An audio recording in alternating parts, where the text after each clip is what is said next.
ابھی تک امریکہ جو ہے $30 ارب تقریباً جو ہے وہ جھونک چکا ہے. لیکن اس کے بیان پر برنی سینڈرز نے جو ٹویٹ کی ہے وہ اٹ از ڈیمنگ. ممالک ہیں ان میں ایک بڑا متاثر ملک چائنا ہے. اب یہ زندگی نارمل ہونے والی نہیں، اس کی کئی وجوہات ہیں. مسلمان ممالک جو ہیں وہ باقاعدہ کھل کے جو ہے ایران کی حمایت میں کھڑے نہیں ہوئے. نتن یاہو نے سیکرٹ وزٹ بھی کی ہے یو اے ای کا. اللہ کی نافرمانیاں کریں، پیسے کو برباد کریں، وقت کو برباد کریں تو یہ اللہ کے غضب کو دعوت دینے والی بات ہے. بسم اللہ الرحمن الرحیم. السلام علیکم ناظرین، میں ہوں وسیم احمد اور آپ دیکھ رہے ہیں تازہ ترین حالات و واقعات پر تبصروں اور تجزیوں کا پروگرام زمانہ گواہ ہے. ناظرین، امریکہ ایران جنگ نے پوری دنیا کے امن، سیاست اور معیشت کو جھنجھوڑ کر رکھ دیا ہے. امریکہ، اسرائیل اور ایران کی اس جنگ کے اثرات مشرق وسطیٰ سے لے کر عالمی منڈیوں، تیل اور گیس کی قیمتوں، دنیا کے طاقتور ممالک کے اتحادوں اور عام انسانوں کی زندگی تک محسوس کیے جا رہے ہیں. 2 ماہ سے زائد عرصہ گزرنے کے باوجود نہ تو مستقل جنگ بندی کے آثار واضح ہیں اور نہ ہی مذاکراتی عمل ٹھوس بنیادوں پر آگے بڑھتا ہوا نظر آ رہا ہے. ان حالات میں سوال یہ پیدا ہوتا ہے کہ مستقبل میں یہ جنگ کیا رخ اختیار کرے گی؟ کیا ہر گزرتے دن کے ساتھ یہ خطہ زمین ایک بڑے عالمی تصادم کی طرف بڑھ رہا ہے؟ اس پوری صورتحال کے عالمی معیشت، مسلم دنیا اور خاص طور پر پاکستان پر کیا اثرات مرتب ہوں گے؟ ہم آج کے پروگرام میں اس موضوع پر تفصیلی گفتگو کریں گے اور پروگرام کے آخری حصے میں ہم معرکہ حق بریان المرصوص کی فتح کا پہلا سال مکمل ہونے پر حکومت پاکستان نے جس طرح اور جس انداز کا جشن منایا ہے اس پر اور کراچی میں منعقد ہونے والے عورت مارچ اور اس کے پس پردہ اصل ایجنڈے پر بات کریں گے. میرے ساتھ تشریف فرما ہیں دفاعی تجزیہ نگار بریگیڈیئر ریٹائرڈ جاوید احمد صاحب. ان کے ساتھ موجود ہیں ترجمان تنظیم اسلامی جناب رضا الحق صاحب، اور بذریعہ ویڈیو لنک ہمیں جوائن کریں گے امیر تنظیم اسلامی جناب شجاع الدین شیخ صاحب. آئیے گفتگو کا آغاز کرتے ہیں. بریگیڈیئر صاحب، گفتگو کے آغاز میں یہ فرمائیے گا کہ ایران امریکہ جنگ رکوانے کے لیے پاکستان اور چین کی ثالثی جو ہے وہ آپ کو کامیاب ہوتی ہوئی نظر آ رہی ہے؟ بسم اللہ الرحمن الرحیم. وسیم صاحب، چین نے ایک سے زیادہ موقعوں پر پاکستان کی ثالثی کی کوششوں پر اپنے اعتماد کا اظہار کیا ہے اور اس امید کا اظہار کیا ہے کہ یہ ثالثی جو ہے یہ افریقین کے لیے یہ سود مند ثابت ہوگی. اور میرا یہ خیال ہے کہ پاکستان کی چونکہ ثالثی ابھی تو صرف پاکستان ہی ہے، ثالث کی کرسی پر پاکستان ہی ہے. چین ان ممالک میں سے ہے جو کہ اس ثالثی کو کامیاب ہوتا ہوا دیکھنا چاہتے ہیں یا ایران کی فزیکل سپورٹ کر رہے ہیں یا اس کی کامیابی کے لیے جو ہے وہ اپنی ڈپلومیٹک سپورٹ دینے کا بھی اظہار کر چکے ہیں اور دے بھی چکے ہیں. تو ایسے ممالک میں ہے چین. تو میں سمجھتا ہوں کہ پاکستان کی ان ثالثی کی کوششیں جو 2 مہینے سمجھ لیں اس کو ہو گئے ہیں، 2 مہینے سے زائد ہو گیا. جی 2 مہینے زائد ہو گیا. اس کا سب نے ہی فائدہ اٹھایا. تو میں سمجھتا ہوں امریکہ نے بھی اس کا فائدہ اٹھایا ہے. امریکہ کا فائدہ یہ دیکھیں کہ ابھی ادھر سے ٹوٹل بل آ رہا ہے جنگ کا، جی تو وہ رکا ہوا ہے $29 بلین پر. تو اگر یہ 1 مہینہ اور لگے رہتے تو کتنا اور ان کا نقصان ہو چکا ہوتا. اس مطلب پاکستان کی جو کوششیں ہیں اس حوالے سے یا چائنا کی بھی جو کوششیں ہیں اس کے ریزلٹس کیا ہے، آؤٹ کم کیا ہے؟ جی آؤٹ کم پہلے یہ ہے کہ جنگ رکی ہوئی ہے ابھی تک. ٹھیک ہے، پہلا آؤٹ کم یہ ہے. اور ایران میں ہزاروں بے گناہ جانیں میں سمجھتا ہوں کہ اس وقت مزید تلف ہو چکی ہوتی اگر یہ جنگ کوئی نہ رکواتا. پاکستان نے یہ بہت بڑا جرأت مندانہ اقدام کیا ہے کہ ایسے اتنے بڑے تنازع کے اندر آ کر اور اس اعتماد کے اظہار کے ساتھ کہ ہم اس کو رکوا سکتے ہیں اور ہمارے اندر یہ ایبلٹی ہے، اور اس ایبلٹی کا پاکستان نے نہ صرف اظہار کیا ہے بلکہ تقریباً ثابت بھی کر دیا ہے کہ ہمارے ایبلٹی ہے. اور دنیا میں اس بات کو تسلیم بھی کیا گیا کہ پاکستان واقعی اس جنگ کو رکوانے میں نہ صرف سنسیئر ہے بلکہ اس کی ایبلٹی بھی رکھتا ہے. اور اس خطے میں پاکستان ہی واحد ملک ہے جو اس ایبلٹی کا حامل ہے. تو چائنا یقینی طور پر اس میں حصے دار تو نہیں ہے، لیکن چائنا کی بہت بڑے انٹرسٹ انوالوڈ ہیں. اس جنگ کے سے متاثر جو ممالک ہیں ان میں ایک بڑا متاثر ملک چائنا ہے، کیونکہ جتنا آئل چائنا کا یہاں سے جاتا ہے، یعنی نیئرلی 80% آئل جو چائنا یوز کرتا ہے وہ اسٹریٹ آف ہرمز سے گزرتا ہے. تو چائنا بجا طور پر اپنے آپ کو اس میں جو ہے نا متاثر ممالک میں اور جو افیکٹڈ ممالک ان میں شامل سمجھتا ہے اور اس میں انٹرسٹ بھی لے رہا ہے. ذوالحق صاحب، امریکی وزیر دفاع کے مطابق جو ہے اس جنگ میں جو ہے ابھی تک امریکہ جو ہے $30 ارب تقریباً جو ہے وہ جھونک چکا ہے. آپ کیا سمجھتے ہیں کہ امریکی عوام جو ہیں وہ مشرق وسطیٰ میں اتنی لمبی جنگ جو ہے وہ افورڈ کر پائیں گے، یا الاؤ کریں گے وہ امریکن پریزیڈنٹ کو کہ وہ اس میں مزید جو ہے وہ امریکی ڈالرز جھونکتے رہیں اور اپنے جانیں بھی ضائع کرتے رہیں؟ بسم اللہ الرحمن الرحیم. بڑا اہم سوال ہے وسیم بھائی. بریگیڈیئر صاحب کی بات سے کوئی آگے بڑھاتے ہوئے میں یہ عرض کرتا ہوں کہ اگرچہ میرے نزدیک پاکستان یا چین یا کسی بھی اور ملک اس کی ثالثی سے یہ جنگ رکنے والی نہیں ہے، اور نہ اس کے اس طرح سے فوائد نظر آئیں گے جیسا لوگ عام طور پہ چاہتے ہیں دیکھنا کہ جنگ بالکل رک جائے، تمام حالات اس سٹیٹ پہ آ جائیں جو 28 فروری سے پہلے کے تھے، زندگی یا اس سے نارمل بھی ہو پہلے جائے نارمل ہو ممالک جائے. میں. اب یہ زندگی نارمل ہونے والی نہیں، اس کی کئی وجوہات ہیں. ایک وجہ تو یہ ہے کہ ڈونلڈ ٹرمپ جو ہے وہ ایک خبتی انسان ہے، اور وہ جب صبح اٹھتا ہے تو وہ اس کا ایک ذہن بنا ہوتا ہے کہ میں نے یہ کام کرنا ہے، اور ناشتے کے وقت وہ تھوڑا تبدیل ہو جاتا ہے، اس میں مزید تھوڑا سا وائلنس کا ایلیمنٹ بڑھ جاتا ہے، مزید دوسرے کو نقصان پہنچانے کا ایلیمنٹ بڑھ جاتا ہے، اور یہ سلسلہ چلتا رہتا ہے. ساتھ اس کو نتن یاہو جو ہے وہ بھی پش کرتا رہتا ہے کہ یہ ایک باقاعدہ ہدف ہے جو تمہیں دیا ہوا ہے، اس کو پورا کرنا ہے ہر صورت میں. تو ٹرمپ جو ہے، یا امریکی اسٹیبلشمنٹ یوں کہہ لیں اس کو، امریکی حکومت اس کا حصہ ہی ہے، وہ بنیادی طور پہ اسرائیل کی جنگ لڑ رہی ہے. یہ تو ساری دنیا کی عوام بھی یہی کہتی ہے، یورپ کے لیڈرز نے بھی یہ بات کی ہماری جنگ یعنی اسرائیل کی جنگ ہے. تو بنیادی طور پہ ہاں، اس میں ایک جو فائدے کی بات نسبتاً نظر آئی ہے وہ یہ ہے، یہ پورے عمل کی وجہ سے جو عمل سامنے آیا ہے. ایک تو خیر پاکستان کی پوری دنیا کے اندر ایک سے بڑی ہے، انڈیا سائیڈ لائن ہوا ہے، یہ سب کو نظر آ رہا ہے. چائنا کی پاور انکریز ہوئی ہے، امریکہ کا ڈکلائن تیز ہوا ہے، وہ بھی صاف نظر آ رہا ہے. اسٹریٹ آف ہرمز جو ہے وہ اس طرح سے دوبارہ کھلنے والا ہے بھی نہیں جس طرح کہ پہلے کھلا ہوا تھا. 165 کے قریب وہاں جہاز روز سے گزرتے تھے، اب بھی وہاں بہت کم ہی گزر رہے ہیں، زیادہ نہیں گزر رہے ہیں. ہاں، عرب ممالک جو ہیں وہ ان پر بھی جو ایک ریٹیلیٹری اٹیکس ایران کے ہو رہے تھے وہ نسبتاً رکے ہوئے ہیں. ایک آدھی جگہ پہ ہوا ہے، یو اے ای کھل کے سامنے آیا ہے بالکل صاف طور پر، اور اس طرح سے کھل کے سامنے آیا ہے کہ جو موساد کا چیف ہے ڈیوڈ بینیو غالباً اس کا نام ہے، اس نے بھی اور نتن یاہو نے بھی اعلان کیا ہے باقاعدہ کہ ہم یو اے ای کے اڈوں کو اور اس کی سرزمین کو استعمال کرتے رہے ہیں ایران پر حملوں کے لیے.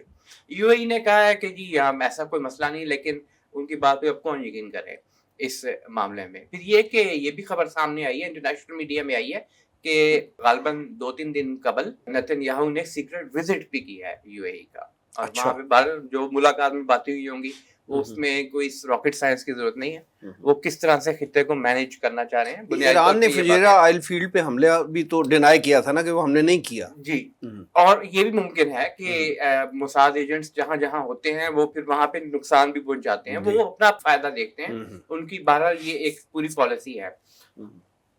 دیگر عرب ممالک کے حوالے سے امریکہ سے نسبتاً دوری اختیار کرنا یہ ایک پازیٹیو ہے، کیونکہ انہوں نے دیکھا ہے، محسوس کیا ہے، اور یہ ایک گراؤنڈ ریالٹی بھی اب ہے کہ امریکہ ان کی حفاظت نہیں کر سکتا، انہوں نے دیکھ لیا ہے. تو یہ جنگ جیسا کہ لگ رہا ہے خدا نخواستہ پھیلنے کا اگر معاملہ ہے تو اس پھیلنے کے معاملے میں عرب ممالک سب سے پہلے اس گھیرے کے اندر آئیں گے، پہلا ہدف وہی ہوں گے. تو لہٰذا ایک یہ ایشو بھی ہے. جہاں تک امریکی وزیر دفاع کا تعلق ہے تو ہیکسس جو ہے وہ باقاعدہ ایک آپ جس کو نیو کان کہتے ہیں وہ تو ہے ہی، ایوانجلیکل ایک کرسچن ہے، زائنسٹ جسے کرسچن زائنسٹ کہتے ہیں وہ ہے, وہ بائبل کو بھی کوٹ کرتا ہے جگہ جگہ, اس کو تو کوئی فرق نہیں پڑتا ان 29 یا 30 ارب ڈالر سے. لیکن اس کے بیان پر برنی سینڈرز نے جو ٹویٹ کی ہے وہ اٹ از ڈیمنگ. اس نے کہا ہے کہ یہ 29-30 بلین کی بات کر کے جھوٹ بول رہا ہے.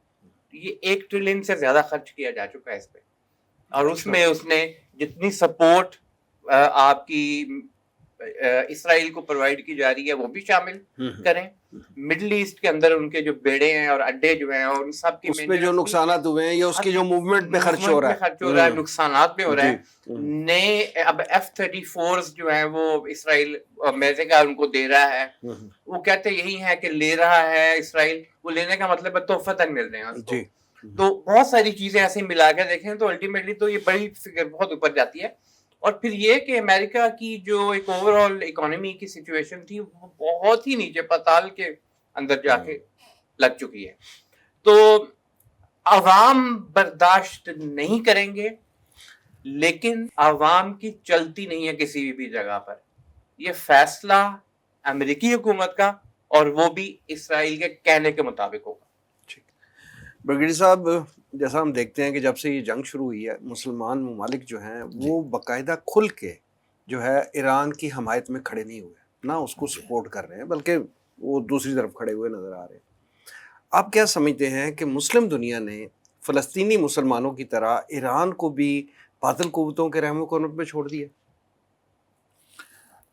وسیم صاحب, اس میں تو میرے خیال میں کوئی ابھی کوئی شک و شبہ نہیں ہے.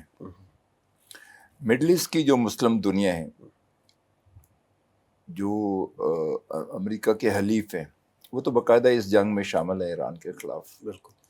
اور انہوں نے اپنے پوسچر میں کوئی خاص تبدیلی کا ابھی تک اشارہ نہیں دیا, اور اس لیے وہ تو وہاں تک باقی رہ گیا. مسلم دنیا میں پاکستان کے بارے میں تو یہ شک نہیں ہے کوئی بھی کہ پاکستان ایران کی حمایت میں ثالثی کے میدان میں. میں تو بائی اینڈ لارج بات کر رہا ہوں نا, پورے مسلم ورلڈ کی.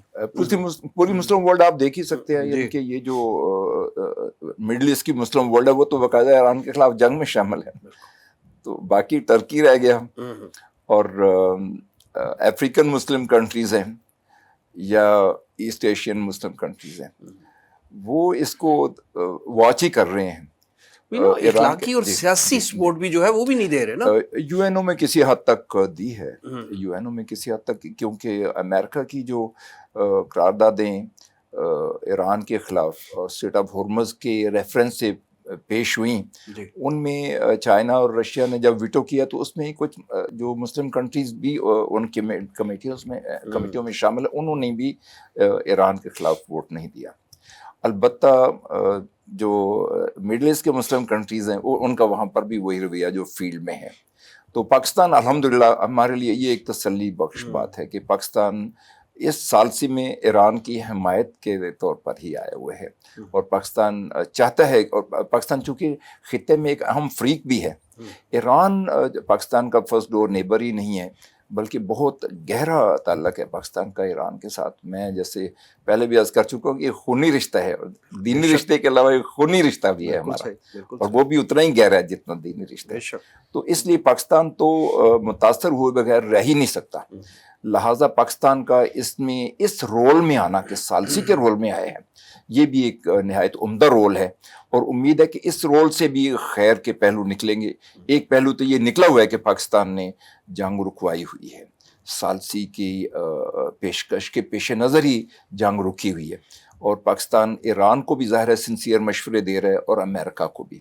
اور میں یہ سمجھتا ہوں کہ امریکہ نے پاکستان کی بات مان کر اور جنگ میں پاز کر کے اپنا ہی فائدہ کیا ہے, اور ان کا فائدہ اسی میں ہی ہے کہ وہ جلد یا بدیر مستقل جنگ بندی پر راضی ہو جائیں.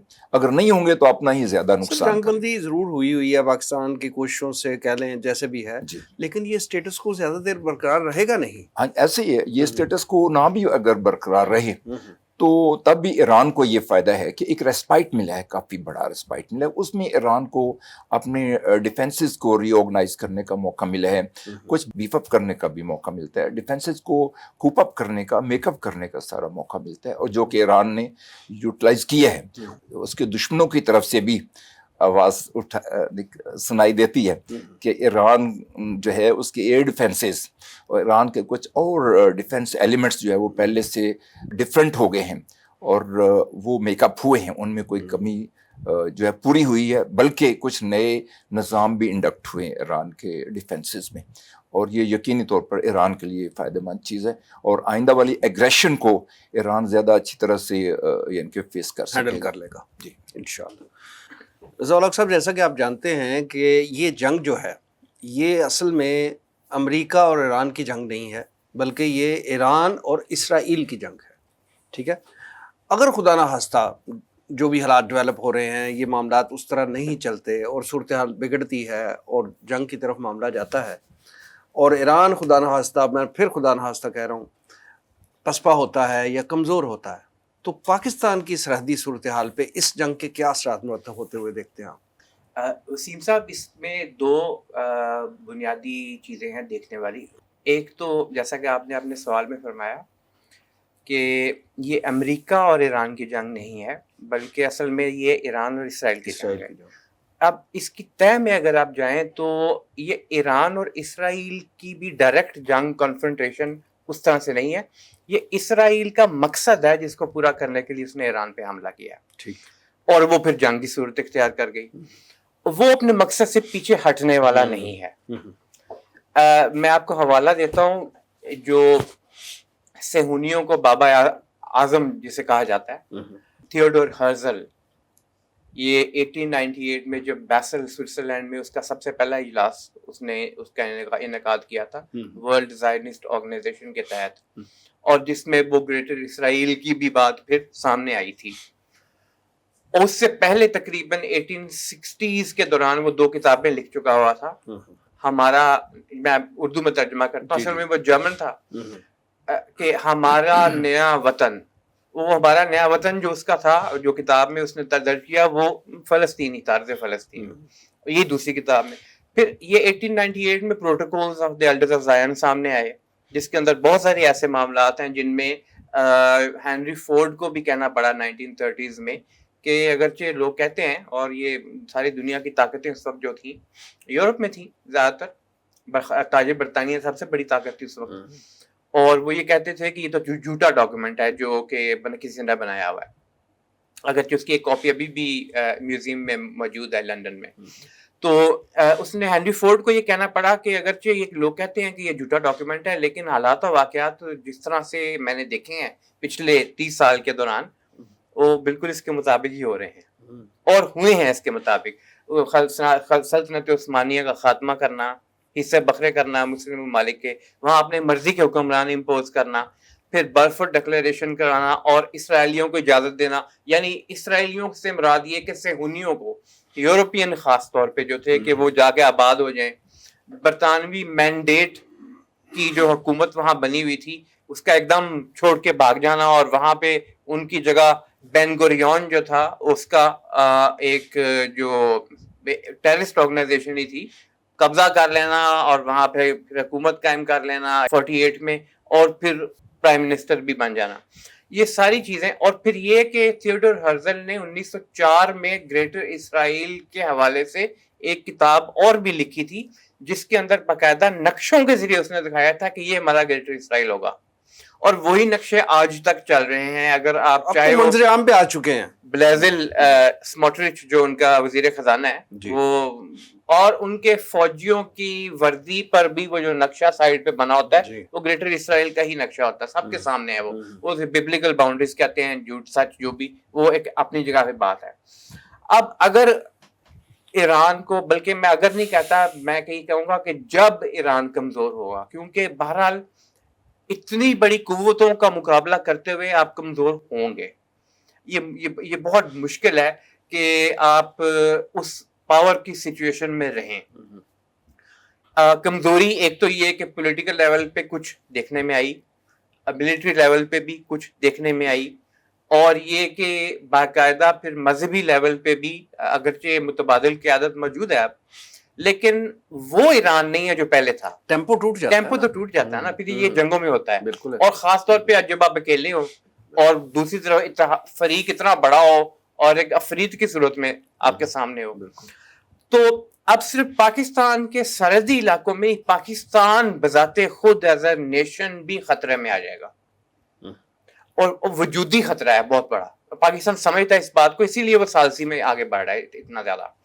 کیونکہ دیکھیے ایک طرف بھارت ہے, ہندوستان ہے, اس نے تو کوشش کی پچھلے سال, اور یہ جو آج کل جو رائے حق کے حوالے سے جتنی بھی باتیں چل رہی ہیں, آپریشن بنیان مرصوص تھا نا, وہ کیا تھا؟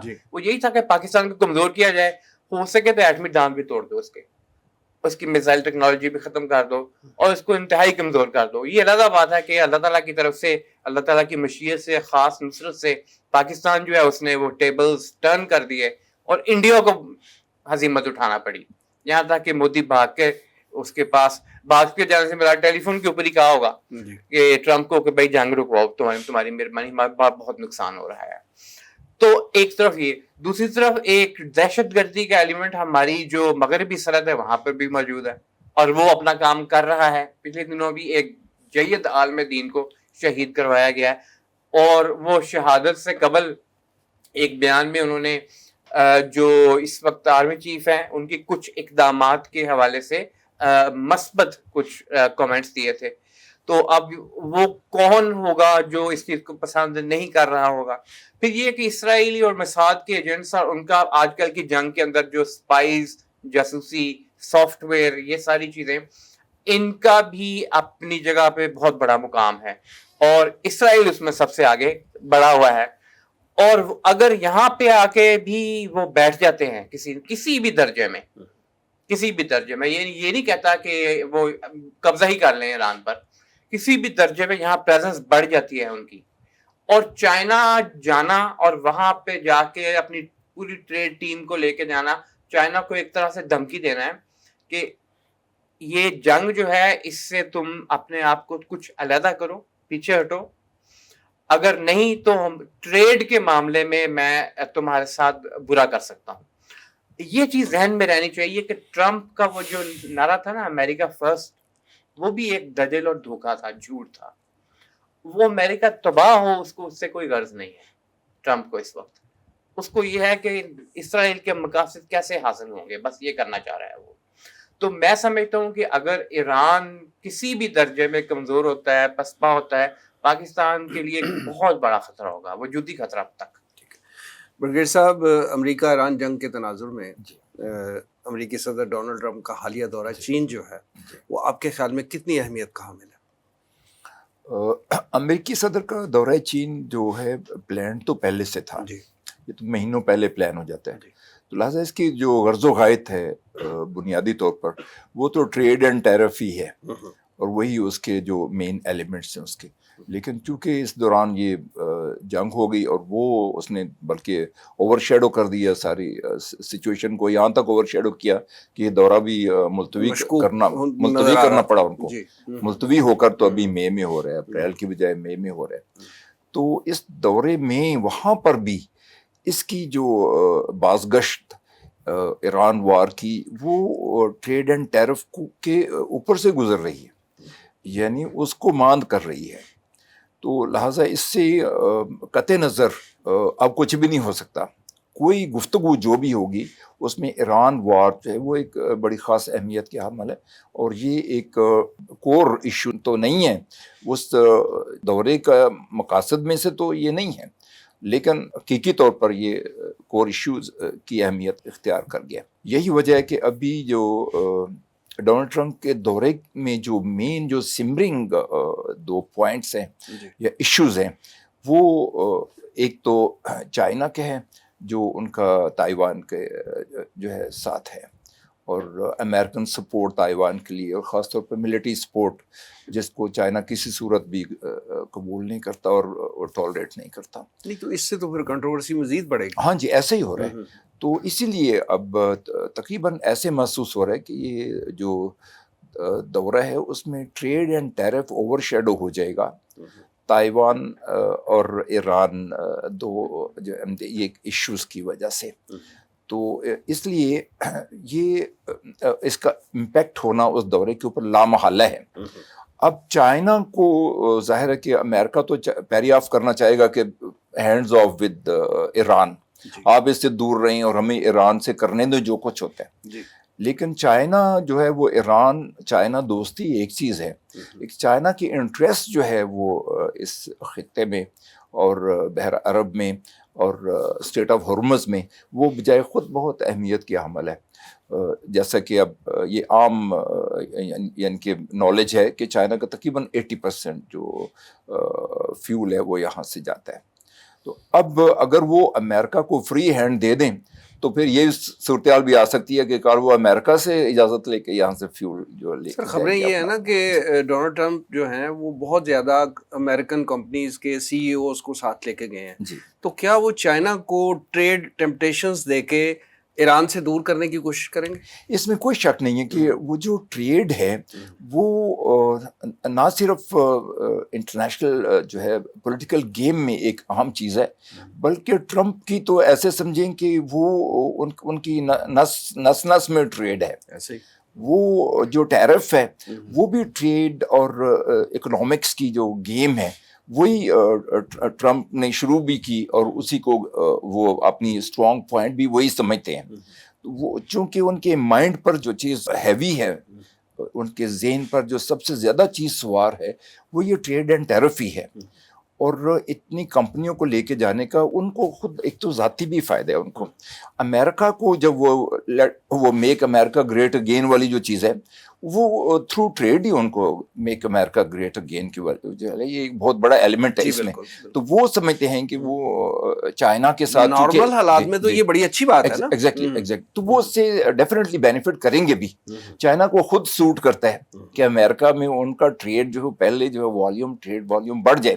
اب جو اس وقت ٹریڈ والیوم چل رہا ہے اس میں جو چائنا کا جو پلڑا بھاری ہے 3 گنا, یعنی کہ چائنا کا جو ہے وہ امپورٹس ہیں امریکہ میں اور امریکن امپورٹس نیئرلی 1/3 ہیں. اسی امبیلنس کو وہ پریزیڈنٹ ٹرمپ جو ہیں وہ بیلنس آؤٹ کر کے تو امریکہ کو بینیفٹ کرنا چاہتے ہیں. یعنی $3 بلین سے زیادہ جو ہے وہ چائنیز امپورٹس ہیں انٹو امریکہ, اور امریکن امپورٹس انٹو چائنا وہ $1.5 بلین سے بھی کم ہیں, نیئرلی $1.25 بلین کے. تو اس لیے وہ ان کو جو ہے وہ یہ اتنے لوگوں کو لے کے جانا وہ اس میں ٹریڈ اینڈ ٹیرف میں وہ نمبر بنانا چاہتے ہیں اپنے. اور میرے خیال میں یہ ایک ایسی گیم ہے جس میں یہ ون ون گیم ہو جائے گی ان کے لیے, اور ہو سکتا ہے کہ ان کو ایک فیس سیونگ بھی مل جائے کہ اگر تائیوان اور ایران پر کسی قسم کا کوئی ایگریمنٹ نہیں بھی ہوتا تو ٹریڈ اینڈ ٹیرف کی جو گفتگو ہے دونوں کنٹریز کے لیے فائدہ مند سود مند ثابت ہوگی. رضوان صاحب, ان خبروں میں کس حد تک صداقت ہے کہ امریکنز جو ہیں وہ پاکستانی حکومت پہ اس وقت دباؤ بڑھا رہے ہیں کہ پاکستان جو ہے وہ ایران کے ساتھ قربتیں بڑھانے کی بجائے فاصلہ اختیار کرے؟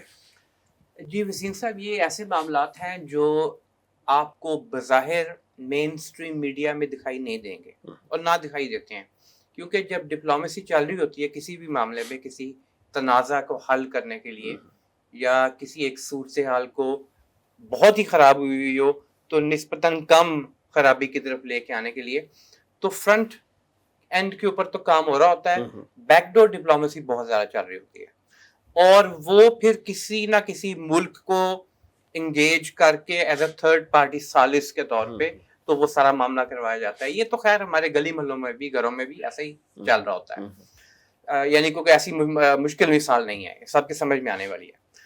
پاکستان کا رول جو تھا, میں نے غالباً ایک اسی پلیٹ فارم سے گزشتہ ایک پروگرام میں بھی گفتگو کرتے ہوئے تذکرہ کیا تھا کہ یہ ونڈو آف اپرچونٹی بہت چھوٹی ہوتی ہے ان معاملات میں. اگر وہ معاملات اس طرح سے حل نہیں ہو پاتے یا نہیں کوئی کر پاتا جس طرح سے ایک فریق چاہ رہا ہے. اب فریق کون ہے اس وقت؟ بنیادی فریق تو امریکہ اور ایران ہے جو سامنے ہیں, پیچھے اسرائیل بھی ہے, پیچھے چین بھی ہے, اس کا اپنا ایک مفاد ہے, اس کا اپنا مفاد ہے, پاکستان کے بھی اپنے کچھ مفادات ہیں, صحیح صاحب ہے. لیکن بنیادی فریق تو 2 ہی ہیں جن کے درمیان معاہدے کی بات ہو رہی ہے اور ثالثی کروانے کی بات ہو رہی ہے. ایران تو اپنی بات پہ قائم ہے, لیکن امریکہ کے کچھ بیانات اور کچھ خبریں جو وہ لیک کروا رہا ہے اس کے ذریعے یہ محسوس ہو رہا ہے کہ پاکستان کے حوالے سے اس کی جو پالیسی ہے وہ ذرا سختی کی طرف بڑھ رہی ہے، اور پاکستان کے ساتھ جاری ہنی مون پیریڈ جو ہے وہ ختم ہو رہا ہے، تقریباً سمجھ لے کہ یوں کہہ لیں ہنی مون پیریڈ ختم ہو رہا ہے، یا یہ کہ اس پر اعتماد کی کمی آ رہی ہے۔ اس میں ایک خبر تو سی بی ایس نیوز کے تھرو ہی سامنے آئی کہ ایرانی جہاز پاکستان اپنے پاس کھڑے کر رہا ہے، اور پاکستان نے بڑا تفصیلی اس کا جواب بھی دیا، کیٹیگوریکل جواب دیا، لیکن اس کیٹیگوریکل جواب کے باوجود امریکہ تو اپنی بات پہ قائم ہے، اور اس کا میڈیا جو بات کرتا ہے پوری دنیا کان اس پہ لگا کے سنتی ہے کہ وہ کیا کہہ رہا ہے۔ بالکل ٹھیک۔ اور یہ کہنا اس کے باوجود کہ وہ ٹرمپ کہتا ہے کہ وہ گریٹ فیلڈ مارشل اور گریٹ وزیر اعظم جو بھی بیانات اس کے ہوتے ہیں، تو یہ بات کہنا ان کا وہ ایک شو کر رہا ہے کہ وہ پاکستان کو ایک طرح سے دھمکی بھی دے رہے ہیں۔ اچھا، دوسرا نتن یاہو کا ایک بیان آیا سامنے جس میں اس نے باقاعدہ کہا ہے کہ پاکستان جو ہے وہ اسرائیل اور امریکہ کے تعلقات کو خراب کرنا چاہ رہا ہے، یہ بھی انٹرنیشنل میڈیا میں ہی رپورٹ ہوا ہے۔ ان ساری چیزوں کو اور اس کے تناظر کو اگر ہم دیکھیں تو اس میں یہ صاف نظر آ رہا ہے کہ کچھ سپوائلرز درمیان میں چھوڑے جا رہے ہیں، تاکہ دو میرے خیال میں اس کے مقاصد ہیں۔ ایک تو یہ کہ ثالثی ویسے ہی اس کا معاملہ رکوا دیا جائے، اور دوسرا اس سے بڑھ کر یہ کہ کم از کم پاکستان کے رول کو کم کیا جائے۔ ابھی حال ہی میں آر ایس ایس کے چیف نے کہا ہے کہ انڈیا کو پاکستان کے حوالے سے بات چیت اور مصالحت کی جو پالیسی ہے اس میں نرمی اختیار کرنی چاہیے، اور یہ بڑی حیران کن بات ہے۔ آر ایس ایس کا چیف یہ کہہ رہا ہے، وہ انڈیا اپنے طور پہ یہ خطرہ محسوس کرتا ہے کہ وہ جو میرے ساتھ ایک پہلے تو بنیان مرصوص میں ہوا، اور پھر دوسرا یہ کہ مجھے جو پوری دنیا میں سائیڈ لائن کر دیا گیا۔ تو جیسے ہم سمجھتے ہیں اور جانتے ہیں کہ پاکستان میں اسٹیبلشمنٹ کی پراکسیز ہوتی ہیں، انڈیا میں بھی اسٹیبلشمنٹ کی پراکسیز ہوتی ہیں، تو وہ پراکسی کے ذریعے ایک بیان دلوایا گیا ہے کہ ذرا پاکستان والے بھی اس چیز کو سمجھیں اور شاید اس کے اوپر آن بورڈ آنے کی کوشش کریں۔ لیکن پاکستان کا سٹینڈ بڑا فرم ہے انڈیا کے حوالے سے، وہ اپنی جگہ پر۔ لیکن امریکہ جو ہے اور اس سے پیچھے اسرائیل، وہ تو یہ چاہتے ہیں کہ پاکستان کی کچھ چیزیں تو کم از کم پہلے سٹیج کے اوپر ایلیمنیٹ کر دی جائیں۔ اور جیسا کہ میں نے پہلے عرض کی کہ وہ 67 میں بین گوریون نے بھی کہہ دیا تھا، ابھی ایٹمی پاور نہیں تھی پاکستان، اور یہ بھی تقریباً غالباً کچھ 5-6 سال پہلے کی بات ہے کہ انٹرویو میں نتن یاہو نے بھی یہ کہہ دیا تھا کہ پاکستان کے تو ایٹمی ہتھیار، یعنی مطلب یہ بنتا تھا بات کا، ایٹمی ہتھیار ختم کر دینے چاہیے۔ تو یہ بات بالکل آپ کی درست ہے کہ وہ فاصلے جو ہیں وہ بڑھے ہیں، اور ان کے بڑھنے کا ہی ایک شاخسانہ ویسے تو ایک نیچرل بات اور بالکل درست بات ہے کہ جب ایسا ایونٹ پوری دنیا میں چل رہا ہو تو باقی چیزوں کو اوور شیڈو کر دیتا ہے وہ، جیسا کہ غزہ کے اندر معاملہ اس وقت انتہائی برا حالات وہاں پہ چل رہے ہیں، اوور شیڈو ہو گئے ہیں ایران جنگ اور یہ ان معاملات کی وجہ سے، میڈیا میں آپ کو دکھائی نہیں دیتے۔ رپورٹ یہ بتاتی ہے، الجزیرہ انگلش کی رپورٹ ہے 2-3 دن پہلے کی، کہ یہ جو سیز فائر والی باتیں چل رہی تھی اور جب جنگ وغیرہ چل رہی تھی تو 35% اسرائیلی اٹیکس غزہ پر بڑھے ہیں اس دوران میں، لیکن رپورٹ نہیں ہوئے وہ۔ اسی طرح یہ چیزیں بھی کچھ ایسی ہیں، پاک افغان سرحدی کشیدگی بھی جو ہے وہ ایک طرح سے جنگ کی صورت اختیار کیے ہوئے ہے جی، وہ اپنی جگہ پہ ہے، لیکن وہ بیک گراؤنڈ میں چلی گئی ہے، اور اس کی وجہ بھی شاید ایک تو چائنا کا کہنا تھا، دوسرا میڈیا کا اس کو سامنے نہ لے کے آنا، لیکن کچھ چیزیں چل رہی ہوتی ہیں اپنی جگہ پہ۔ تو چائنا میں بھی ٹریڈ ٹاکس اپنی جگہ پہ، ساری چیزیں اپنی جگہ پہ، چائنا بھی سمجھتا ہے وہ ایک سراغ سے کرنا، تو یہ کام کرنے کا کام تو یہ مومن کا ہے کہ وہ ایک سراغ سے ڈسا نہ جائے، لیکن چائنا اس بات کو اچھی طرح سمجھتا ہے کہ وہ ایک سراغ سے ڈسا نہیں جائے گا دوبارہ۔ ٹرمپ ہی ہے جس نے ٹیرفز لگائے تھے 100% چائنا کے اوپر، چائنا نے ریٹیلیٹری ٹیرفز لگائے تھے 100%، واحد ملک تھا جس کے ریٹیلیٹری ٹیرف سے امریکہ کی وہ کامپیں ٹانگنا شروع ہو گئی تھی، ٹھیک ہے نا؟ تو وہ چائنا بڑا سمجھدار ہے۔ تائیوان کے اپوزیشن لیڈر کا وزٹ چائنا کا میسیجنگ تھی بہت بڑی۔ یہ ساری باتیں انٹرنیشنل تناظر میں دیکھی جائیں تو صاف کلیئر ہوتا ہے کہ، اور یہ ہے بھی درست کہ صرف پاکستان پہ ریلائنس امریکہ کرے گا بھی نہیں، اور یہ کمزور بھی ہوتا جا رہا ہے نسبتاً۔ برگیڈیئر صاحب، جیسے ابھی رضا الحق صاحب کی گفتگو سے پتہ چلا کہ امریکن جو ایڈمنسٹریشن ہے وہ بھی تھوڑا پاکستان پہ ریلائنس اس طرح نہیں کر رہی ہے، اور امریکن میڈیا میں پاکستان مخالف بیانات جو ہے وہ آنے شروع ہو گئے. ایک اور بھی بحث وہاں پہ یہ چل رہی ہے کہ اگر امریکہ نے ایران پر دباؤ برقرار رکھا اور جنگ کی صورت اختیار کی رکھی, زیادہ پرولانگ کیا معاملہ یہ, تو زیادہ امکان ہے کہ چائنا اور روس جو ہیں وہ بڑے واضح انداز میں کھل کے ایران کے ساتھ کھڑے ہو جائیں گے. تو اصل میں یہ جو ٹرمپ صاحب کا جو دورہ ہے چین کا, یہ اس ساری صورتحال کو ٹیکل کرنے کے لیے اور ورلڈ وار 3 کو رکوانے کی سفارتی کوشش ہے. کیا آپ اس رائے سے اتفاق کرتے ہیں؟ میں دونوں حضرات سے اس پہ رائے لوں گا, بریفلی ذرا بتائیے. جی, میرا خیال ہے کہ امریکہ کی مائنڈ میں تو تھرڈ ورلڈ وار بالکل نہیں ہے. اچھا, اس لیے کہ امریکہ اور اسرائیل جب ایران پر حملہ آور ہوئے ہیں تو وہ دنوں کی بات کرتے تھے. جی, تو ان کے ذہن میں تو تھرڈ ورلڈ وار تو دور کی بات ہے, یہ بھی نہیں تھا کہ ایران 1 مہینہ نکال جائے گا یا 2 مہینے نکال جائے گا. لیکن ایران نے انتہائی پامردی سے ان کا مقابلہ کر کے تو ایک سٹیل میٹ پیدا کر دیا ہے, جو کہ امریکہ کو اس وقت ہرٹ کر رہا ہے اور اسرائیل کو وہ امبیرس کر رہا ہے. یعنی اسرائیل اتنا ہرٹ نہیں ہوا جتنا امریکہ, پیسہ تو امریکہ کا لگ رہا ہے اور اسرائیل کی جو ضروریات بھی امریکہ پورا کرتا ہے. تو اس لیے جو یعنی اس وقت جو صورتحال ہے وہ تو تھرڈ ورلڈ وار کی فی الحال صورتحال نہیں ہے, اس لیے کہ چائنا کا اور رشیا کا کوئی پرسنل اس میں بہت انوالومنٹ اور انٹرسٹ اتنا زیادہ نہیں ہے کہ وہ امریکہ کے خلاف جنگ پر آمادہ ہو جائیں. یعنی ایران کے ساتھ باقاعدہ شانہ بشانہ کھڑے ہو جائیں. ہاں جی, آپ کے خیال میں ایسا امکان نہیں ہے؟ ایسا امکان نظر نہیں آتا, اس لیے کہ روس اپنے معاملات میں بہت بزی ہے. روس اور یوکرین کی جو جنگ ہے آلریڈی اس میں روس بہت ہیویلی جو باگ ڈاؤن ہے اس وقت, تو وہ اپنے اس معاملے کو وہ نپٹا لیں تو بڑی بات ہے. چائنا جو ہے اس کا تو خیر جنگیں کرنے کا بھی موڈ لگتا نہیں ہے, وہ تو ان کو راس آ گئی ہے جو ان کی اکنامک جو فلائٹ ہے اور وہ جو اکنامک ان کی پراسپیرٹی ہے وہ اس کو آگے بڑھانے میں ہی جو ہے نا وہ کرنا چاہتے ہیں. اور ان کو یہ راستہ بھی پسند آ گیا کہ اکنامیکلی اسٹرانگ ہو کر وہ دنیا کو ویسے ہی اتنا وہ انفلوئنس کر رہے ہیں کہ ان کو میرے خیال میں اس میں جنگ میں کودنے کی ضرورت نہیں ہے. البتہ ایک بات ضرور ہے کہ فرسٹ ورلڈ وار اور سیکنڈ ورلڈ وار جب شروع ہوئے تھے تو شروعات میں وہ انہوں نے عالمی جنگیں شروع نہیں کی تھی, وہ لوکل جنگیں تھیں دونوں, وہ دونوں لوکل, وہ پھیل کر عالمی جنگ کی صورتحال اختیار ہو گئی تھی. اینڈ یو نیور نو کہ کل اس میں کون کون سے کنٹری شامل ہو جائیں, اور یہ گریجولی وہ بھی ورلڈ وارز بنی تھی. سٹارٹ میں تو جنہوں نے شروع کیا تو دے ڈنٹ نو کہ یہ ورلڈ وار ہو جائے گی بعد میں. سو یو نیور نو کہ کس طرح سے پروگریس کر جائے گی, کر بھی سکتی ہے. جی میرے نزدیک یہ ورلڈ وار شروع ہو چکی ہے.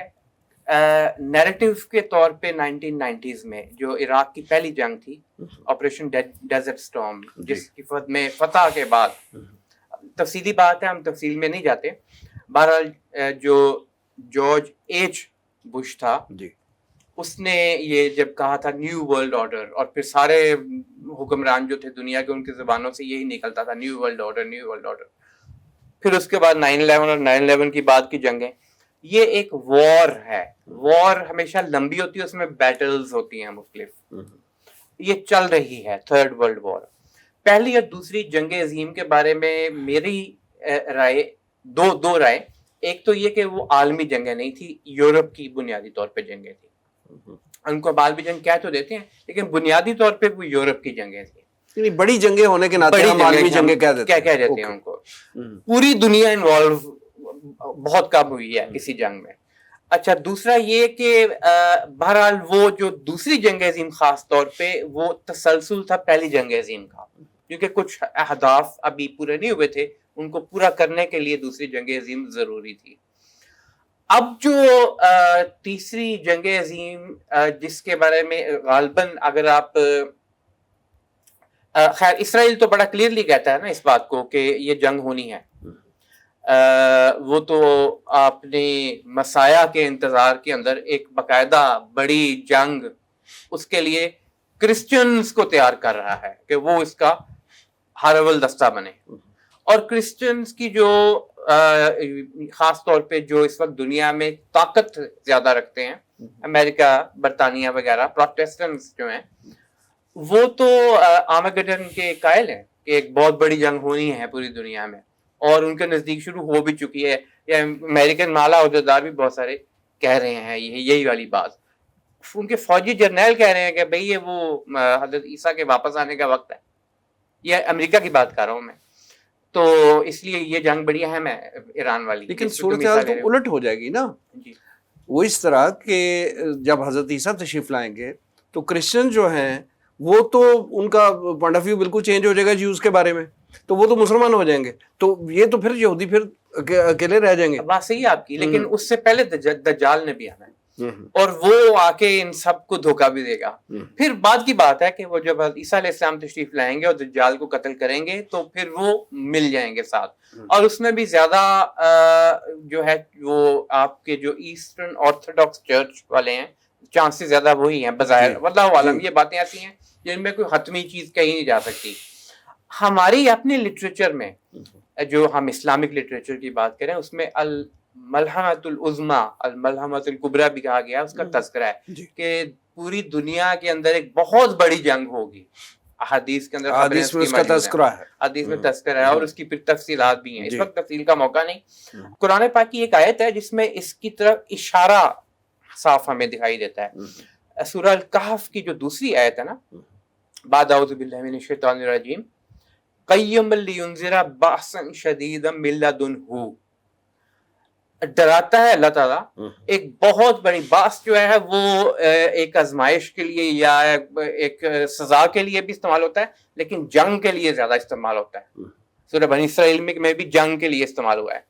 تو بأسا شدیدا, بہت بڑی جنگ, من لدنہ, جو اس کی طرف سے ہوگی. اللہ کی, یہ دنیا ساری کٹھی ہو رہی ہوگی کہ صلح کروائیں, وہ جنگ ہو جانی ہے. بہت بڑا واضح اشارہ ہے بڑی جنگ کا.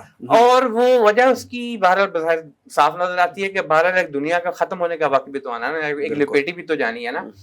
ہاں, چین کا, روس تو اپنی جگہ ابھی فی الحال انگیجڈ ہے.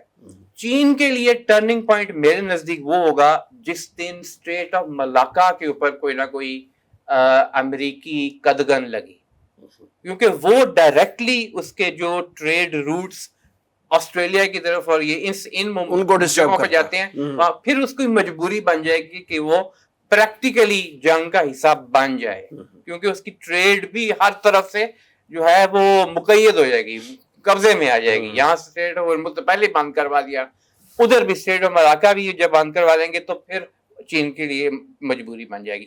تو بہرحال یہ میرے نزدیک یہ باتیں اس طرف بڑھتی ہوئی دکھائی دے رہی ہیں. یہ وار ہے, لمبی ہو سکتی ہے, اس میں بیٹلز ہوں گی, مختلف وقفے بھی ہوں گے.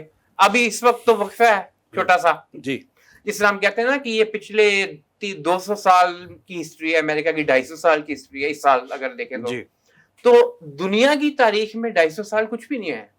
دنیا کی تاریخ تو 10,000 سال یا اس سے بھی پتہ نہیں کتنی پرانی ہے انسانوں کی اگر ہم بات کریں تو 200 یا 250 سال کیا ہوتے ہیں. تو اسی طرح یہ جو پچھلے 30 سال ہیں یہ کچھ بھی نہیں ہے اگر ہم پوری کینوس کو دیکھیں اس کے اوپر. لیکن بہرحال ایک یہ بھی روایت موجود ہے اور بہرحال جو احادیث میں فرمایا گیا وہ ہو کر رہنا ہے, قرآن میں جو موجود ہے وہ ہو کر رہنا ہے کہ ایک وقت آئے گا اور جب پوری کرۂ ارضی کے اوپر اسلام کا غلبہ ہوگا, دین کا غالب ہو کر رہنا, یہ اللہ تعالیٰ کی طرف سے ایک چیز لکھی ہوئی ہے, کتب ہے, یعنی کہ ایک باقاعدہ موجود ہے لکھی ہوئی. وہ کب ہوتا ہے ہم نہیں جانتے. ہمارا کام یہ ہے کہ ہم اس میں جس حد تک ہو سکتا ہے اپنا حصہ ڈالیں, جیسا کہ ہم اس گفتگو کے ذریعے بیان کر رہے ہیں. ٹھیک ہے. اچھا جناب, آگے بڑھتے ہیں اور پروگرام کے اس حصے میں ہم 2 موضوعات پہ بات کریں گے. ایک مارکہ حق جس کا 1 سالہ جشن ہماری حکومت نے جس طرح اور جس انداز میں منایا ہے اس پہ بات کریں گے اور رائے لیں گے ہم امیر تنظیم اسلامی جناب شجاع الدین شیخ صاحب سے. اور دوسرا موضوع ہمارے پاس ہوگا کراچی میں عورت مارچ جو بنایا گیا ہے اور اس کے پس پردہ مقاصد کیا تھے, اس پہ بات کریں گے. شجاع الدین صاحب ویڈیو لنک کے ذریعے ہمارے ساتھ ہیں. شجاع الدین شیخ صاحب, جیسا کہ آپ نے دیکھا کہ ہماری حکومت نے مارکہ حق و باطل میں فتح کا جشن منانے کے لیے کروڑوں اربوں روپے خرچ کر دیے. کیا پاکستان جیسے مقروض اور کمزور معیشت کے حامل ملک کو دینی اور اخلاقی اعتبار سے اس انداز میں جشن منانا زیب دیتا ہے؟ جی جزاک اللہ خیر وسیم صاحب. بسم اللہ الرحمن الرحیم. اللہم صلی وسلم علی نبینا محمد. اللہ تعالیٰ نے 1 برس پہلے پاکستان کو بھارت کے مقابلے میں بھرپور کامیابی عطا فرمائی. ہماری عسکری قوتوں نے بالخصوص ہماری فضائیہ نے اللہ تعالیٰ کی توفیق سے خوب دشمن کو سبق سکھایا اور ہم یہ سمجھتے ہیں کہ اللہ تعالیٰ کا جو حکم ہے سورہ انفال کی آیت نمبر 60 میں وَأَعِدُّ لَهُم مَّا اسْتَطَعْتُمْ، استطاعت پر جنگی صلاحیت اختیار کی جائے، جو اللہ تعالیٰ نے اس مملکت خداداد کو عطا بھی فرمائی، اور ہم نے بھرپور بھارت کو جواب دیا۔ اور 1 سال کے بعد آج مرکہ حق کے عنوان سے پاکستان میں بہت ساری تقاریب جو ہے وہ منعقد کی گئیں۔ بہرحال ہمارا ملک اس وقت معاشی سطح پر کہاں کھڑا ہے ہم سب کو معلوم ہے۔ ایک بچہ جو اس وقت پاکستان میں پیدا ہوگا وہ کم و بیش 3.25 لاکھ روپے کا مقروض ہوگا۔ بنیادی سطح پر آپ دیکھ لیں پیٹرول کی قیمتیں کہاں ہمارے ملک میں پہنچی ہوئی ہیں، اور 200 یونٹ والوں کی سبسڈی بھی جو ہے وہ بجلی کے اعتبار سے وہ ختم کی جا رہی ہے، اور مقروض در مقروض ہماری قوم اور نہ جانے معاشی تباہی کس قدر آگے بڑھ چکی ہے۔ ایسے میں یہ مارکہ حق کے حوالے سے جو ملکی سطح پر تقاریب کا انعقاد کیا گیا، سرکاری سطح پر، میڈیا کی سطح پر، NGOs کی سطح پر، ہم اور آپ دیکھ رہے ہیں کہ کیا ہوا ہے، لاکھوں نہیں کروڑوں روپے پھونک دیے گئے اس میں، اور آئندہ بتایا جا رہا ہے جناب کوئی 4.25 ارب روپے لگا کر ایک یادگار بھی لاہور میں بنانے کی باتیں کی جا رہی ہیں، اور اس کے ساتھ ساتھ فلمیں، ڈرامے، ان کے جو انداز ہوا کرتے ناچ گانے کے، رقص و سرور کے، یہ سب کچھ کیا گیا ہے، اور ٹائٹل کیا ہے؟ مارکہ حق، اللہ اکبر کبیرہ، جس کے لیے قرآن پاک کی ایک آیت کے 2 الفاظ بھی ہم نے استعمال کیے، سورہ صف کی آیت نمبر 4 بنیان و مرصوص کے، اور اس مارکہ حق کے حوالے سے 1 برس کے بعد یہ انداز کے ناچ گانے ہو، اور بے حیائی کا انداز ہو، فحاشی کا انداز ہو، عریانی کا انداز ہو، اور مال و دولت کو پھونک دیا جائے، اور یہ قوم جو مقروض در مقروض ہے، معاشی سطح پر تباہی کا شکار ہے، اور عوام کے پیسوں پر اس طرح کے سیلیبریشنز کے معاملات قطعاً یہ ایک مسلمان کو تو زیب نہیں دیتا، چاہے جائے کہ اسلامی جمہوریہ پاکستان میں مارکہ حق کے عنوان سے سیلیبریشنز کے نام پر یہ سب کچھ کیا جا رہا ہو۔ ہم تو سمجھتے ہیں کہ یہ ایک درجے میں اللہ تعالیٰ کے عذاب کو دعوت دینے کے مترادف ہے۔ اللہ تعالیٰ ہم سب کو ہدایت عطا کرے۔ اچھا جناب، یہ بتائیں کہ ایک نظریاتی مملکت کے طور پر مارکہ حق میں کامیابی کو کس انداز میں سیلیبریٹ کرنا چاہیے تھا آپ کے خیال میں؟ جی وسیم صاحب، بڑا اہم اور آپ کا عملی سوال ہے۔ ہم ایک نظریاتی مملکت ہے نا، نظریے کی بنیاد پر ہم قائم ہوئے۔ پاکستان کا مطلب کیا؟ لا الہ الا اللہ۔ ہم نے قرارداد مقاصد میں طے کیا کہ اس ملک میں حاکمیت اللہ تعالیٰ کے لیے ہوگی، کتاب و سنت کے خلاف کا قانون نہیں بنے گا۔ تو ایک نظریاتی ریاست کے رہنے والوں کو کس انداز سے اس طرح کے معاملات کو سیلیبریٹ کرنا چاہیے، اگر سیلیبریٹ کرنا ہی ہو تو نظریہ کیا ہے ہمارا؟ دین اسلام ہے، کلمہ طیبہ ہے۔ تو آئیے رسول اکرم صلی اللہ علیہ وسلم کے طرز عمل کو دیکھیں۔ اللہ کے رسول علیہ السلام نے ہمیں سجدہ شکر کی روایت عطا کی ہے۔ بہت ساری احادیث ہیں، جب آپ کو کوئی خوشخبری عطا ہوئی، جبریل علیہ السلام آ کر خوشخبری عطا کرتے ہیں تو اللہ کے رسول صلی اللہ علیہ وسلم سجدہ شکر بجا لاتے ہیں۔ فتح مکہ جیسی عظیم الشان فتح اللہ تعالیٰ نے عطا فرمائی، تو آپ صلی اللہ علیہ وسلم کیسے مکہ مکرمہ میں داخل ہوئے؟ ایک فاتح کی حیثیت میں نہیں، ہاں متکبرانہ انداز میں نہیں، بلکہ ایک عاجز بندے کی حیثیت میں، شکر گزار بندے کی حیثیت میں آپ صلی اللہ علیہ وآلہ وسلم فتح مکہ کے موقع پر اونٹنی پر سوار ہیں، اور آپ کی پیشانی مبارک اونٹ کے کجاوے پر ٹکی ہوئی ہے، اور کیا اعلان ہو رہا ہے؟ ایک فاتح کی حیثیت میں نہیں، میں اللہ کے ایک عاجز اور شکر گزار بندے کی حیثیت میں داخل ہو رہا ہوں۔ تو اگر کچھ سیلیبریٹ کرنا ہے، سجدہ شکر بجا لائیں، 2 رکعت شکرانے کے نوافل ادا کریں۔ اتنی بڑی کامیابی جو اللہ نے مارکہ حق جسے ہم کہہ رہے ہیں، بنیان و مرصوص کے الفاظ ہم نے استعمال کیے، ہماری اسلام کی روش تو یہ بتاتی ہے، بلکہ اس مسلمان ہونے کی روش تو یہ بتاتی ہے کہ ہمیں جھکنا چاہیے اللہ کے سامنے، اس کو ایک نعمت کے طور پر لینا چاہیے، چاہے جائے کہ ہم خوشیاں منائیں کس انداز سے، جو کافرانہ طرز عمل ہو، باغیانہ طرز عمل ہو، اور جس میں فحاشی، عریانی، رقص و سرور اور تبذیر کا معاملہ، مال کو بیجا اڑانے کا معاملہ، یہ تو ناشکری کی بات ہے۔ قرآن ہمیں بتاتا ہے سورہ ابراہیم کی آیت نمبر 7 میں لَإِن شَكَرْتُمْ لَأَزِيدَنَّكُمْ وَلَئِن كَفَرْتُمْ إِنَّ عَذَابِي لَشَدِيدٌ۔ اللہ فرماتے شکر ادا کرو گے مزید نعمت تمہیں میں عطا کروں گا، اور اگر تم نے ناشکری کی تو میرا عذاب بھی بڑا شدید ہوگا۔ تو اللہ تعالیٰ نے ایک عظیم الشان فتح عطا فرمائی، اور ہم اللہ کی نافرمانیاں کریں، پیسے کو برباد کریں، وقت کو برباد کریں، تو یہ اللہ کے غضب کو دعوت دینے والی بات ہے۔ اس کے برعکس شکرانے کے نوافل ہوں، سجدہ شکر بجا لائیں، اللہ کا اور شکر بجا لانے کا طریقہ ہے اس کے احکامات پر عمل درآمد کریں، تو یہ زیادہ بہتر انداز ہوگا۔ اور سب سے بڑا کرنے کا کام کیا ہے؟ اللہ یہ نعمت دے رہا ہے کہ اللہ تعالیٰ نے جنگی صلاحیت دی، دشمن کو ہم نے بھرپور جواب دیا، تو اللہ تعالیٰ کی نعمت کا اصل شکرانہ یہ ہے اس مملکت خدا داد کو جو ہم نے اللہ اور اس کے رسول کے نام پر حاصل کیا، دین کے غلبے اور دین کے نفاذ کے لیے، اس دین کے غلبے اور نفاذ کی جد و جہد میں آگے بڑھے، یہ سب سے بڑا شکرانہ ہے۔ اور اگر ہم یہ نہیں کر رہے اور نظریاتی طور پر اس مملکت کو ہم مضبوط نہیں کر رہے، تو ڈرنا چاہیے کہ محض سرحدوں کی حفاظت کافی نہیں، محض ہتھیاروں کا کافی نہیں ہونا، کافی ملنا کافی نہیں ہے، یہ تیاری کافی نہیں ہے۔ اگر نظریہ مضبوط نہ ہو تو یو ایس ایس آر کو دیکھ لیجئے، کبھی وہ کولڈ وار ہوتی تھی یو ایس اے اور یو ایس ایس آر کے درمیان میں، نظریہ کمیونزم کا ختم ہوا، یو ایس ایس آر ختم ہو گیا، ایک ایٹمی صلاحیت ہونے کے باوجود چھوٹا سا رشیا آج رہ گیا۔ تو آج سرحدوں کی حفاظت تو ضروری ہے، اس سے بڑھ کر نظریے کی حفاظت ضروری ہے، اور اس ملک کو واقعتاً حقیقی معنی میں ہم اسلامی پاکستان بنائیں اور واقعتاً ایک بنیاد مرصوص بنائیں اور یہاں اللہ کے دین کو نافذ کریں، تو یہ اصل شکرانہ بھی ہوگا اور پھر اللہ تعالیٰ کی مدد بھی ہمارے شامل حال ہوگی انشاءاللہ تعالیٰ۔ شجاع الدین شیخ صاحب، آپ نے بھی کراچی میں دیکھا اور سنا ہوگا کہ گزشتہ دنوں نام نہاد عورت مارچ منایا گیا اور حسب سابق بدترین انداز میں شاعر اسلام کو نشانہ بنایا گیا۔ ایسے مارچ کرنے والوں کا اصل ایجنڈا کیا ہے اور کیا حکومت اور ریاستی اداروں کو انہیں روکنا نہیں چاہیے؟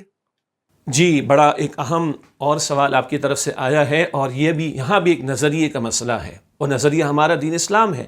پاکستان کا مطلب کیا؟ لا الہ الا اللہ۔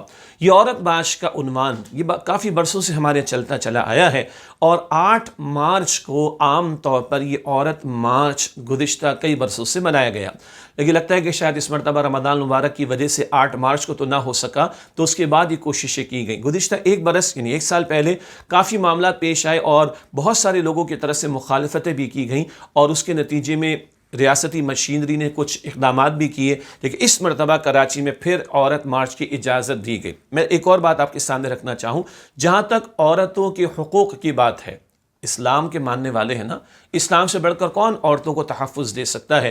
امام الانبیاء کی تعلیمات کو دیکھ لیں صلی اللہ علیہ وآلہ وسلم، کون ہوگا جو اسلام سے بڑھ کر عورتوں کو تحفظ دے گا؟ اگر آج کو اس کا انالیسس کرنا چاہے تو مغربی معاشروں میں، غیر مسلم معاشروں میں جو لوگ اسلام قبول کر رہے ہیں، جن کو ہم کنورٹڈ مسلمس کہہ دیتے ہیں، بہتر ٹرمنالوجی ہے ریورٹڈ مسلمس، ان کی بڑی تعداد تو عورتوں کی ہے۔ اگر اگلے 1 گھنٹے میں مثال کے طور پر 100 لوگ اسلام قبول کریں گے غیر مسلم معاشروں میں، تو 100 میں سے 70 تو عورتیں ہوں گی۔ آپ انالیسس نکال کے چیک کر لیجئے، ان عورتوں کو اسلام قبول کرنے پر کون آمادہ کر رہا ہے؟ اسلام کی تعلیم۔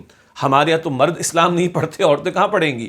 وہ عورتیں جو اسلام قبول کریں وہ دین کی تعلیم پڑھتی ہیں، قرآن کی تعلیم کو پڑھتی ہیں، رسول اللہ علیہ السلام کی تعلیم کو پڑھتی ہیں، اسلام ان کو پوزیس کر لیتا ہے۔ اس طرف بھی توجہ کرنے کی ضرورت ہے۔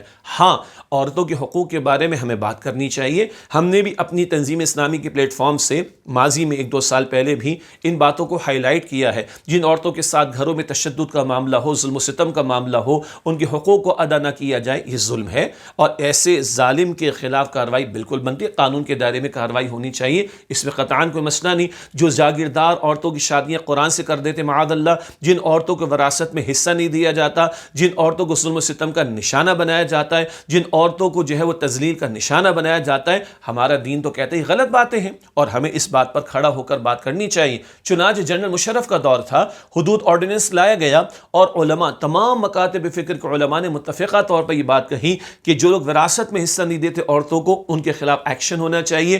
جو لوگ ایک وقت میں 3 طلاقیں دے کر معاملہ بالکل ختم کر دیتے ہیں، تو سیدنا عمر رضی اللہ تعالی عنہ کی طرح ایسے لوگوں کو کوڑے مارنے چاہیے۔ علماء نے ریکمنڈ کیا جو لوگ ودنی و کاروکاری کی رسموں کے نتیجے میں عورتوں کو غیرت کے نام پر قتل کر دیتے ہیں، ان ظالموں کے خلاف اقدام ہونا چاہیے، قانون سازی ہونی چاہیے۔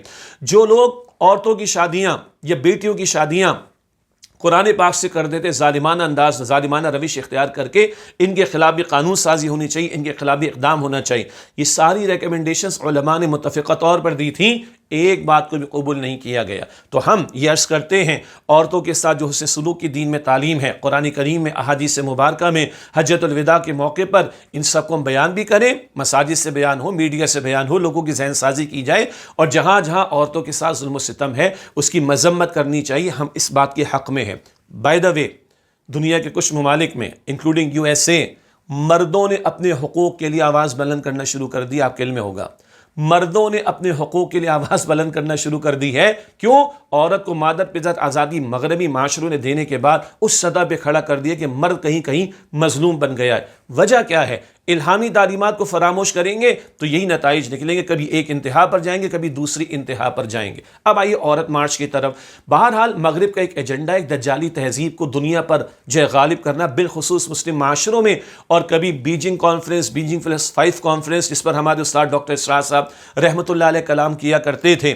اسی طرح سوشل انجینئرنگ جو UN کے چارٹر میں شامل کیا گیا, اور وہ معاملات عورتوں کے بارے میں حقوق کے طور پر پیش کیے گئے جو شریعت کے بالکل خلاف ہے. پروسٹیٹیوشن کو معاذ اللہ کہا جا رہا ہے کہ یہ تو اس کا ایک حق ہے. اگر ایک پروسٹیٹیوٹ محنت کرتی معاذ اللہ تو اس کو اس کی اجرت مل رہی. بھائی آپ اس کی مذمت کیوں کرتے ہو؟ انا للہ و انا الیہ راجعون.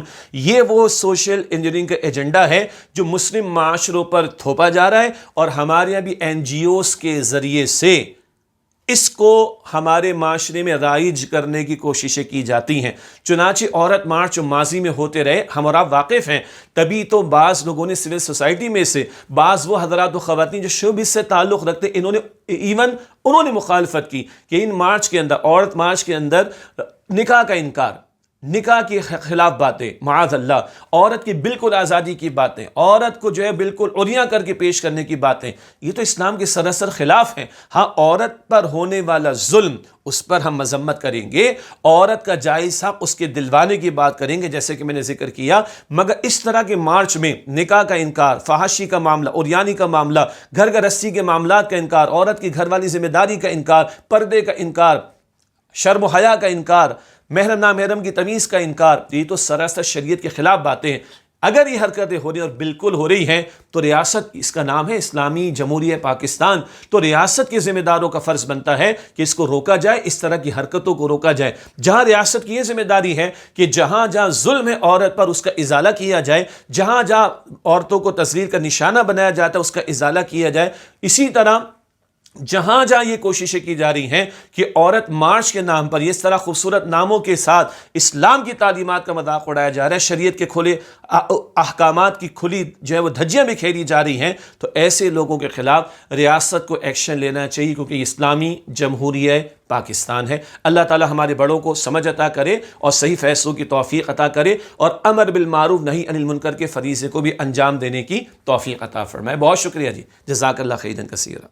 شجاع الدین شیخ صاحب, بریگیڈیئر ریٹائرڈ جاوید احمد صاحب اور جناب رضا الحق صاحب, آپ سب حضرات کا بہت بہت شکریہ. ناظرین, یہ تھا آج کا پروگرام. آج کے لیے اتنا ہی. ہمارے تمام سوشل میڈیا پیجز پر اس پروگرام کا فیڈ بیک ضرور دیجیے گا. آپ ہمیں ای میل بھی کر سکتے ہیں. ہمارا ایڈریس ہے media@tanzeem.org. اگلے پروگرام تک کے لیے وسیم احمد کو اجازت دیجیے. اللہ نگہبان.